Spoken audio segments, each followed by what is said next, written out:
வாங்கப்பா, வந்து எல்லாரும் பால்ல சத்தியம் பண்ணுங்க. நான் எந்த காரணத்தை கொண்டும் என் அண்ணன் பேச்ச மீறி நடக்க மாட்டேன். அவர் என்ன சொல்றாரோ அதை கேட்டுதான் எப்பவுமே நடப்பேன். இது சத்தியம். சத்தியம் பண்றது கூட வரட்டு கௌரவம். அறிவு கேட்டவங்க.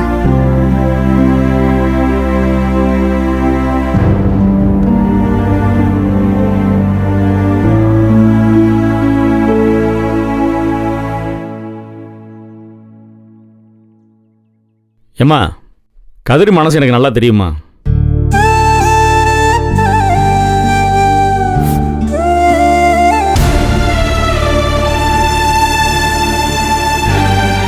ஏன்பா, சத்தியம் தானே, அவனும் பண்ணட்டுமே.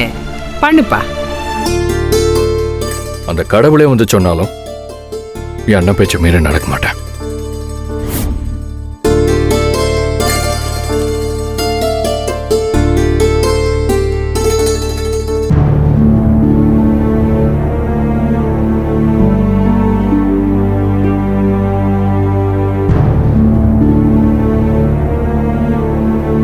என்னக்கா நம்ம பக்கம் திரும்புறாரு?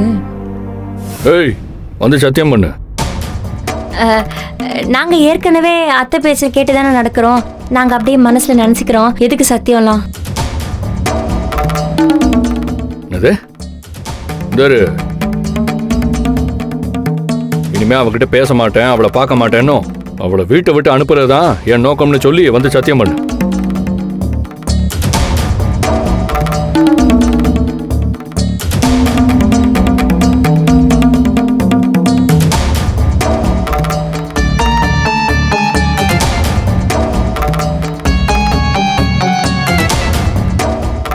சரிங்க, நீங்க சொல்ற மாதிரியே நடந்துக்கிறோம். சத்தியம்லாம் எதுக்கு? அதுதானே நினைக்கிறீங்க? அப்புறம் என்ன, சத்தியம் பண்ணிட்டு போங்க. இந்த சத்தியம் பண்ண ப்ராசஸ் பண்ணதே உங்களுக்காக தான். வாங்க, வந்து சத்தியம் பண்ணுங்க. அத்தை, இதெல்லாம் வேணாம் அத்தை. நாளைக்கு சூழ்நிலை மாறிச்சுன்னா தேவையில்லாத பிரச்சனையாயிரும்.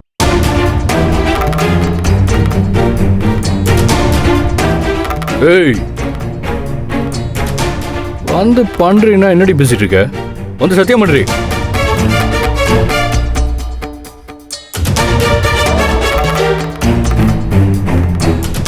என்ன அங்கிட்டு இங்கிட்டு பார்த்துட்டு இருக்க? வந்து பண்ணுடி.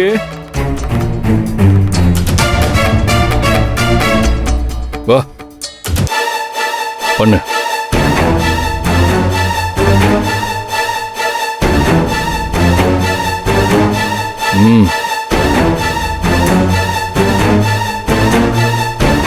என்ன பண்ணுடி?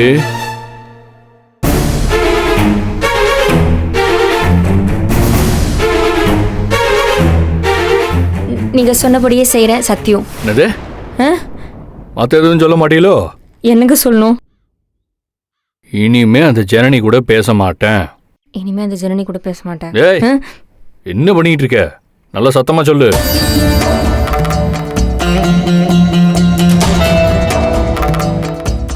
இனிமே ஜனனி கூட பேச மாட்டேன். இனிமே ஜனனி கூட பேச மாட்டேன். அவ இருக்கிற தசை பக்கம் கூட திரும்ப மாட்டேன். அவ இருக்கிற தசை பக்கம் கூட திரும்ப மாட்டேன்.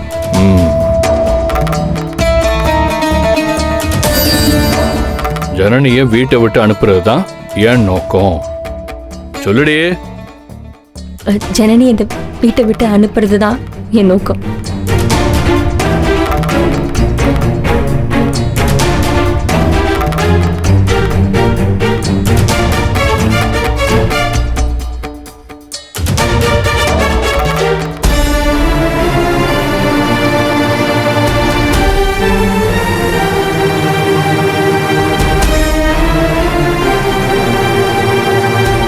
ரேணுகா, வா வா. என்ன பார்த்துக்கிட்டே இருக்க?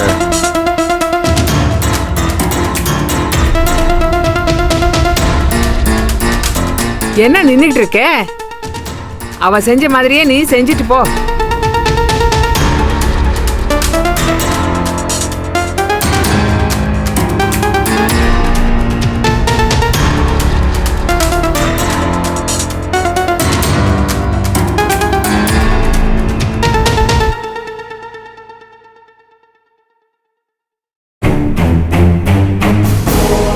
ஜனனியை பார்க்க மாட்டேன், அவளோட பேச மாட்டேன்.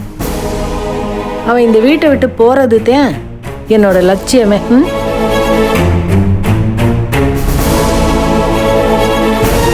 வேற எதுவும் சொல்லணுமாங்க? போதும் போ.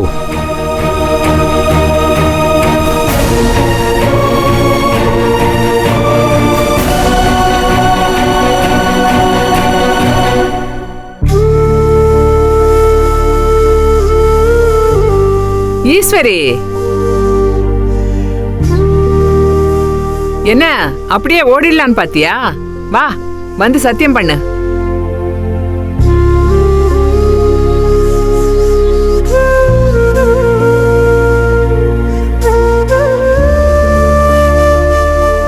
அத்தை, நான் எதிர்த்து பேசணுங்கிறதுக்காக பேசல. ஆனா இதெல்லாம் பிராக்டிக்கலா ஒத்து வருமான்னு கொஞ்சம் யோசிச்சு பாருங்க.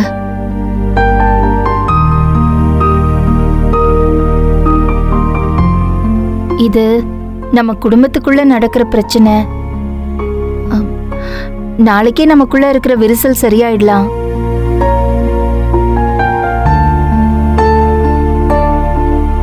அவசரப்பட்டு இதெல்லாம் செஞ்சுட்டு பின்னாடி வருத்தப்பட வேண்டாங்கிறதுக்கு தான். ஏய், என்னடி பேசுற? அந்த செனனையும் என் மாமியார்காரையும் என் பிள்ளைய அம்புட்டு அசிங்கப்படுத்திருக்காங்க. பிறகு எப்படி சூழ்நிலை மாறும்?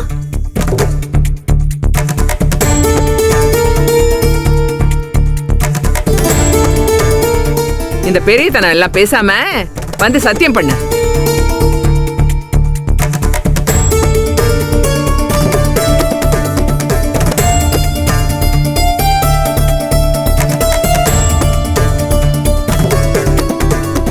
புருஷனை அசிங்கப்படுத்திருக்காக கொஞ்சம் கூட யோசிக்க மாட்டேன்? சூடு சொரணை இல்லையா உனக்கு?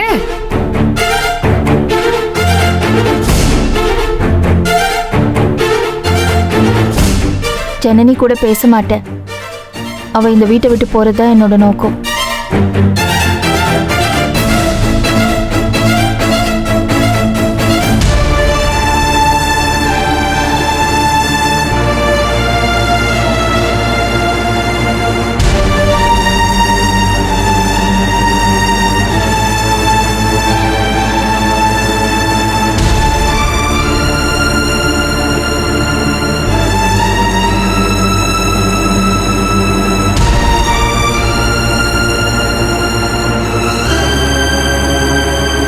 பாருங்கடி, பால்ல சத்தியம் பண்ணி கொடுத்துருக்கீங்க. மீறினா தெய்வ குத்தமா போயிடும். மனசுல வச்சுக்கிட்டு நடந்துக்குங்க. ஏம்மா, அவங்களுக்கு எல்லாம் தெரியுமா?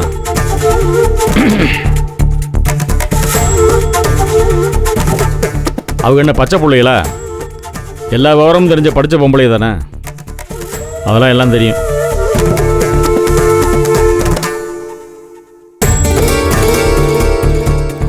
இதுக்கப்புறமும் போய் அந்த ஜனனியோட ஒட்டினாங்கன்னு வையேன், தான் பெத்த பிள்ளைய செத்தாலும் பரவாயில்லன்னு நினைக்கிறாங்கன்னு அர்த்தம். மாமா, ஏன் இப்படி பேசுறீங்க? இல்லைம்மா, நீங்கள் நடந்துக்கிறதுல தான் இருக்கு. பார்த்து நடந்துங்க, அதை தான் சொன்னேன்.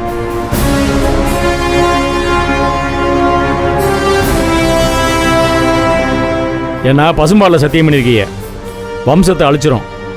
ஜாக்கிரதை, புரிஞ்சு நடந்துங்க. சரியா?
என்ன டீப்பா திங்கிங்?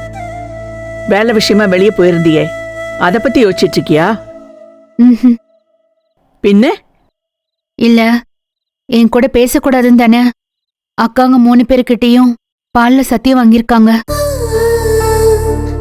பாவம் அவங்க எவ்வளவு சங்கடப்படுறாங்க தெரியுமா? இது சங்கடம்னா இதை தாண்டி அவங்க எப்படி முன்னேற முடியும்? நீயும் அப்படி நினைச்சா நீ எப்படி அவங்கள இந்த நிலையில இருந்து வெளியே கொண்டு வருவ? அவங்கள பொறுத்த வரைக்கும் இதான் விதின்னு நினைச்சு வாழ்ந்துகிட்டு இருக்காங்க. நீ தான் முயற்சி பண்ணி அவங்கள வெளியே கொண்டு வரணும். இந்த வீட்ல உள்ள மத்தவங்க எல்லாருமே இவ்ளோ மூர்க்கத்தனமா இருக்கிறப்போ அவங்க எப்படி வெளியே வருவாங்க? முயற்சி, திரும்ப திரும்ப முயற்சி பண்ணிக்கிட்டே இருக்கணும். இதுக்கும் உனக்கு விளக்கம் வேணும்னா நம்ம உலக பொதுமறை திருக்குறளில் இருந்து சொல்லட்டுமா? உவழையும் உப்பக்கம் காண்பர், உழையின்றி தாழாது உஞற்றுபவர். அதாவது தன்னோட முயற்சியில தளர்வில்லாம திரும்ப திரும்ப முயற்சி பண்ணிக்கிட்டே இருந்தா விதியை கூட புறமுதுகு காட்டி ஓட வைக்க முடியுமா? இதான் அதோட அர்த்தம். புரியுதா? தினமும் ஒரு திருக்குறள் படி, எல்லாத்துக்கும் உனக்கு விளக்கம் வந்துரும். நீ இன்னும் ஆரம்பிக்கவே இல்லை, கூட நான் இருக்கேன், அந்த தாடிக்காரரும் இருக்காரு. அப்புறம் உனக்கு என்ன கவலை? யாரு தாடிக்காரரு? திருவள்ளுவர் தான். அவரை நான் செல்லம்மா தாடிக்காரன்னு தான் கூப்பிடுவேன். அது சாதாரண தாடி இல்லம்மா, தமிழ் தாடி. அது சரி, இங்க நடந்த விஷயம் எல்லாத்தையும் உங்க அப்பா அம்மா கிட்ட சொல்லிட்டியா? அவங்களுக்கு தெரியுமா? நான் இங்க திரும்பி வந்த காரணத்தை அவங்க யாருக்கிட்டையும் சொல்லவும் இல்ல, யாருக்கும் தெரியவும் தெரியாது. வாசுகிட்ட மட்டும் திரும்ப வந்துட்டேன்னு சொன்னேன். ஆனா அதுல இருந்து யாருமே என்கிட்ட பேசல. உன்னோட இலக்கோட முதல் படியை நீ தொடர வரைக்கும் அவங்களுக்கு தெரிய வேண்டாம், நீ சொல்லவும் வேண்டாம். அவங்க உன்னை பத்தி நினைச்சு கன்ஃபியூஸ் ஆவாங்க. அப்படியே இருக்கட்டுமே. எல்லாம் நல்லபடியா நடக்க ஆரம்பிச்சதும் அவங்களே புரிஞ்சுக்குவாங்க. ஆனா அந்த வாசு, உன் கசின், அந்த உட்டுப்புல்லு சொல்லாம கொள்ளாம திடீர்னு வருவாள, அவளை எப்படி சமாளிக்க போற?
உன்கிட்ட பேசிட்டு இருந்தா நேரம் போறதே தெரியல வாசு. வேணும்னா சொல்லுங்க, நான் இங்கே தங்கிடுறேன். தாராளமா தங்கலாமே.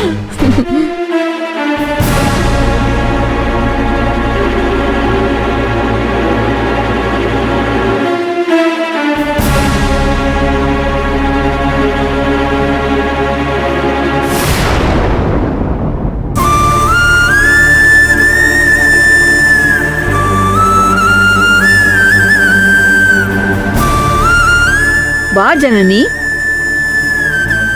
உன்னோட கசின் ரொம்ப ஜாலியா பேசிட்டு இருந்தா. நம்ம வீட்டுக்கு வரும்போதெல்லாம் முன்னாடி உங்ககிட்ட சண்டை போட்டுதான் நான் பார்த்திருக்கேன். இப்போ இவ்வளவு ஜாலியா பேசுவான்னு நான் எதிர்பார்க்கவே இல்லை.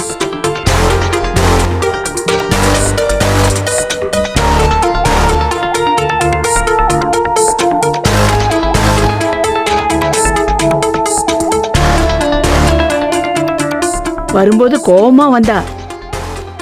ஜனனி ஏன் திரும்ப இந்த வீட்டுக்கு வந்தா அப்படின்னு கேட்டா. எனக்கு தெரியாது, நீயே கேட்டுக்கோன்னு சொல்லிட்டேன்.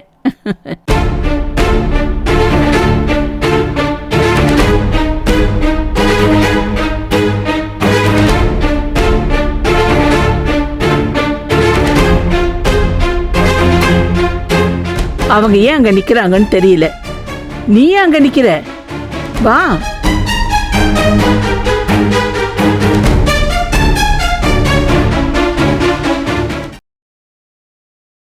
அவங்க ஏன் அங்க நிக்கிறாங்கன்னு தெரியல.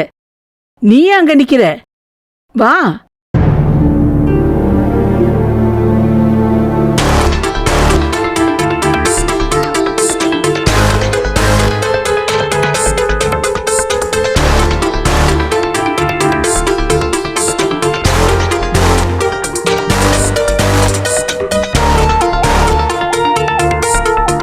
பொண்ணு, இங்கிட்டு வா. உங்ககிட்ட ஒரு விஷயம் பேசணும். உன்னதான் கூப்பிடுறேன், வா. என்ன சொல்லுங்க.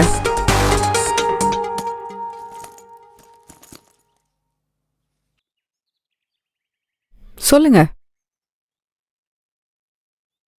ஏண்டி, இவ தானே உனக்கு கடைசி நேரத்துல போன் போட்டு சொன்னவ?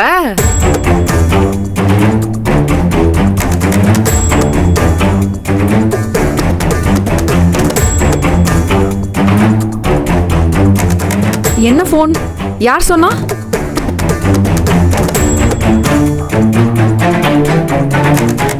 சக்திக்கும் குந்தவைக்கும் நடக்க இருந்த கல்யாணத்தை தடுத்து நிறுத்துறதுக்கு நீ தானே இவளுக்கு போன் போட்டு வர சொன்ன.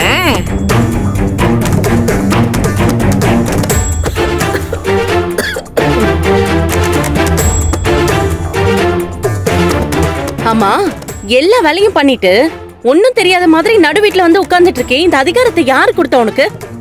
வாசுவி என்னோட கெஸ்ட். இந்த வீட்டுக்கு வர அவளுக்கு எல்லா ரைட்ஸும் இருக்கு.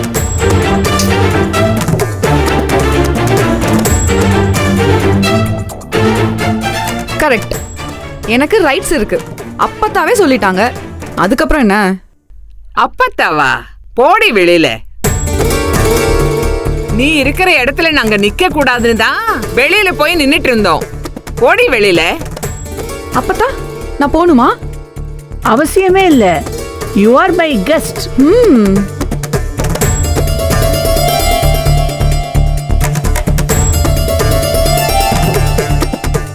ஆமா, 40% ஷேர் ஹோல்டர்.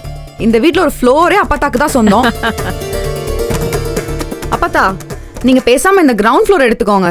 அப்பதான் நான் வரும்போது போகும்போது இங்க உட்காந்து ரைட் ராயலா பேச முடியும். இந்த மாதிரி ஒரு பிளான் வச்சிருக்கேன்.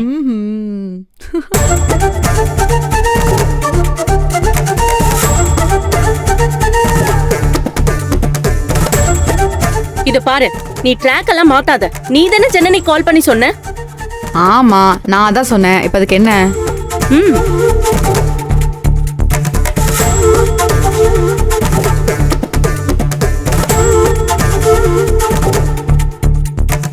ஆனா எனக்கு யார் சொன்னாங்க தெரியுமா?